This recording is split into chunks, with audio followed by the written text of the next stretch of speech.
Hi viewers, ఈరోజు మనం సాంఘిక శాస్త్రం 6వ తరగతి పాఠ్యపుస్తకంలోని ముఖ్యమైన అంశాలను చూద్దాం.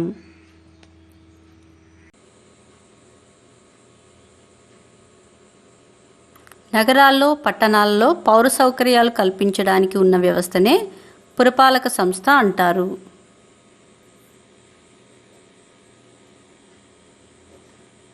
మనకు 3 రకాల పురపాలక సంస్థలు ఉన్నాయి.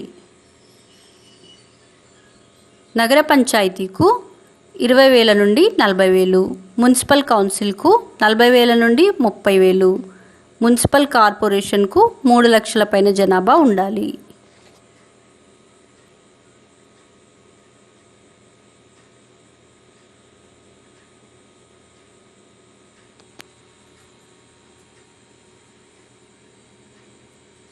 పురపాలక సంస్థలలో ప్రతినిధులను కౌన్సిలర్ అని, కార్పొరేషన్లో ప్రతినిధులను కార్పొరేటర్ అని పిలుస్తారు. పురపాలక సంఘాల ఎన్నికలు ప్రతి 5 సంవత్సరాలకు ఒకసారి జరుగుతాయి.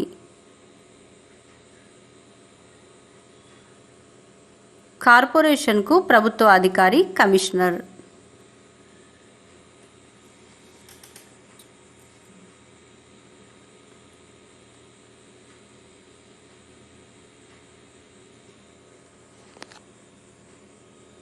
మెరుగైన సేవలు అందించడానికి దేశంలో చాలా పురపాలక సంఘాలు చెత్త సేకరించడం, తొలగించడం వంటి పనులకు కాంట్రాక్టులపైన ఆధారపడుతున్నాయి. దీనినే సబ్ కాంట్రాక్టింగ్ అంటారు.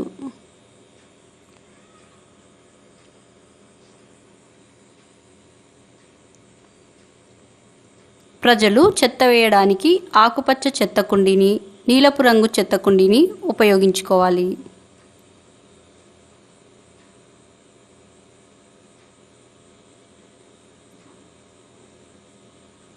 నగరాలలో, పట్టణాలలో ఉన్న పాలనా వ్యవస్థను పురపాలక సంస్థ అంటారు.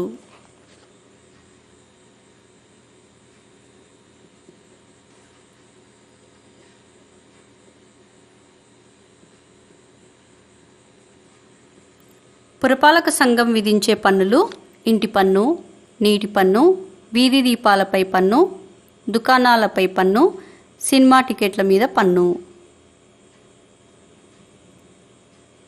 ఋగ్వేద కాలంలో స్థానిక సంస్థలను సభ లేక సమితి అని పిలిచేవారు.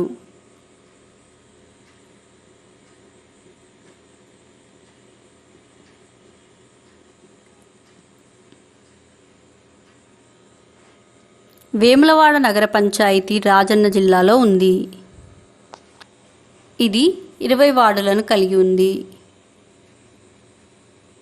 2011 వరకు వేములవాడ మేజర్ గ్రామ పంచాయతీగా ఉండేది. వేములవాడలో రాజరాజేశ్వరి స్వామి దేవస్థానం ప్రసిద్ధి చెందినది.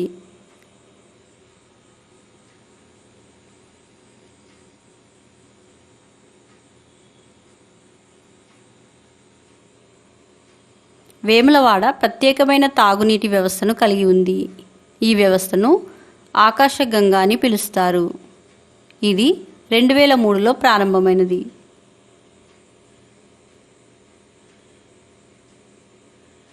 వేములవాడలో స్వజలధార పథకం ద్వారా ప్రతి 10-15 కుటుంబాలకు కలిపి ఒక నల్ల ఏర్పాటు చేశారు. ఈ విధంగా 5,000 కుటుంబాలకు రక్షిత మంచినీటి సరఫరాను చేస్తున్నారు.